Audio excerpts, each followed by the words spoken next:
حادثة سير جديدة البيضاء، انقلاب شاحنة محملة بالذرة وإصابة سائقها بجروح خطيرة.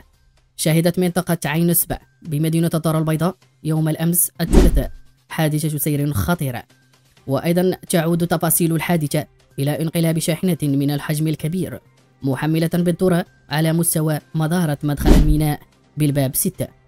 وتسببت الحادثة الذي استنفرت عناصر السلطات المحلية والمصالح الأمنية في إصابة السائق بجروح متفاوتة الخطورة، نقل على إثرها لتلقي العلاجات اللازمة بمستشفى محمد الخامس.